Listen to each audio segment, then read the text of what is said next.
Au repos, tu vas être typiquement entre 1 et 2 millimoles par litre. C'est la concentration du lactate dans le sang. Je te mets sur un vélo, je te fais tourner tranquillement. C'est commun de voir ces valeurs descendre un petit peu. Parce qu'à basse intensité, tu as plein d'oxygène de disponible. Tes mitochondries, elles sont super contentes et elles vont pouvoir utiliser beaucoup du lactate qui est présent, notamment le lactate qui est dans le sang. On parlait du lactate avant. Le lactate à basse intensité, il va rester stable autour des valeurs de repos, voire même en dessous des valeurs de repos. Pourquoi en dessous? Donc si là je te mesure, tu es à 1 millimole par litre, je te mets sur un vélo, je te fais faire tourner très facilement et boum, tu descends à 0,5 dans le sang. Pourquoi? On a plus d'oxygène que ce dont on a besoin à basse intensité et ton corps il est capable de recycler plus de lactate que ce qu'il ne produit. La glycolyse elle n'est pas beaucoup activée et tes mitochondries elles sont présentes et elles ont plein d'oxygène pour fonctionner. Donc, elles vont pouvoir recycler tout ce qui est produit, voire même plus. Donc, c'est commun de voir une baisse du lactate quand tu commences l'effort à basse intensité. Est-ce que tu peux recommencer, s'il te plaît? Ouais, bien sûr. Quelle partie? Ce que tu avais dit justement, là. Par rapport à ça augmente et j'ai pas... Pourquoi ça descend? Ouais. Pourquoi ça descend au début de l'effort? Ouais, donc au repos, tu vas être typiquement entre 1 et 2 millimoles par litre. C'est la concentration du lactate dans le sang. Je te mets sur un vélo, je te fais tourner tranquillement. C'est commun de voir ces valeurs descendre un petit peu. Pourquoi? Parce qu'à basse intensité, tu as plein d'oxygène de disponible.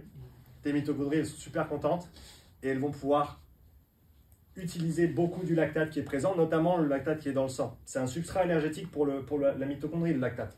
Okay? C'est un demi-sucre en fait. Glucose, tu casses en deux, tu as lactate, littéralement. Okay? C6H12O6, c'est le glucose. C3H6O3, c'est le lactate. C'est un demi-sucre. Et ce demi-sucre, il va dans la mitochondrie, et la mitochondrie l'utilise, on l'a vu dans le cycle de Krebs. C'est bon? À moyenne intensité, le lactate, il monte, mais il reste stable. Donc il augmente dans le sang, mais il reste stable dans le temps. Et à haute intensité, on a vu, on ne peut plus stabiliser les choses. Donc ça commence à s'accumuler très rapidement. Et on arrive à des niveaux assez hauts lorsqu'on arrive à l'échec de l'effort. Ça va typiquement aussi varier du type de sportif. On a un profil très endurant avec beaucoup de fibres lentes ou un profil très puissant avec beaucoup de fibres rapides. Qui c'est qui aura les concentrations de lactate les plus hautes après un effort intense? Les fibres lentes? Celui qui a les fibres lentes? Non. Fibres rapides, ah ouais. Rapides, parce qu'on a vu que les fibres rapides, elles font plus de glycolyse, elles utilisent plus la glycolyse, elles ont moins de mitochondries. Elles sont moins économes, moins efficientes au niveau énergétique. Les fibres lentes ont moins de mitochondries? Non, les fibres rapides ont moins de mitochondries. Ah ouais, ouais. Mais elles utilisent beaucoup plus la glycolyse du coup pour leur processus énergétique. Mais elles sont beaucoup moins économes. Et donc il y a une interaction dans le corps entre les fibres lentes et les fibres rapides.